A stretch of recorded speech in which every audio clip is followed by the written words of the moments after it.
Soap prepare చేయడానికి first soap base తీసుకున్నాను. 250 grams goat milk soap base. And next essential oil. ఇక్కడ నేను lemon తీసుకున్నాను, మీ దగ్గర ఏదైనా వేరేది అవైలబుల్ ఉంటే అది కూడా తీసుకోవచ్చు. అండ్ విటమిన్ ఈ క్యాప్సూల్ ఒక 2-3 అలా తీసుకోండి. అండ్ నెక్స్ట్ బియ్యం పిండి. నెక్స్ట్ ఆలు అండ్ అలోవెరా.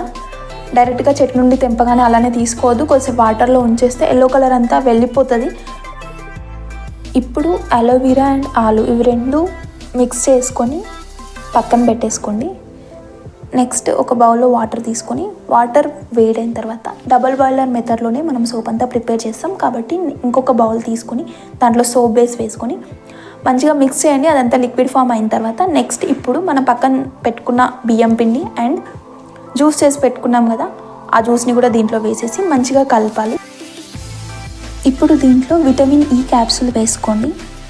మంచిగా కలిపేసి లాస్ట్కి ఎసెన్షియల్ ఆయిల్ యూజ్ చేయొచ్చు. మీకు నచ్చితే లెమన్, లేదంటే వేరేది కూడా, ఎందుకంటే సోప్ యూజ్ చేసే టైంలో మంచిగా స్మెల్ వస్తుంది. తర్వాత కలిపేసి స్టవ్ ఆఫ్ చేసి పక్కన పెట్టేసుకోండి.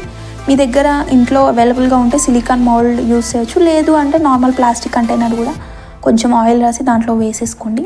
ఇది ఇలానే బయట నార్మల్ వెదర్లో పెడితే ఒక 1 hour 2 hours అయిపోతుంది. లేదు ఫ్రిడ్జ్లో పెడితే 1/2 hour లేదా 40 minutes కూడా అయిపోతుంది. చూస్తున్నారు కదా, సో న్యాచురల్గానే ఇంట్లోనే సోప్ అనేది ప్రిపేర్ చేసుకున్నాము. సో మనం భయపడాల్సిన అవసరం ఉండదు, ఎందుకంటే దీంట్లో ఏమేమి యూజ్ చేస్తున్నామని మనకి ఇంట్లో దొరికేవే కాబట్టి, న్యాచురల్ కాబట్టి హ్యాపీగా యూజ్ చేసుకోవచ్చు. సో చూసారు కదా ఎంత ఈజీగా వచ్చేసాయో. సో చూడ్డానికి కూడా చాలా క్యూట్గా బాగున్నాయి. వీడియోలో చూపిస్తున్నాను, ఒకవేళ మనం యూజ్ చేసేటప్పుడు ఎలా ఉంటుంది, నురగ వస్తుందా లేదా, బాగుంటుందా అని. ఈ వీడియో కనుక నచ్చినట్లయితే ప్లీజ్ లైక్ చేయండి, షేర్ చేయండి అండ్ సబ్స్క్రైబ్ చేసుకోవడం మాత్రం అస్సలు మర్చిపోకండి. మీ సపోర్ట్ నాకు చాలా important. Thank you so much for watching this video.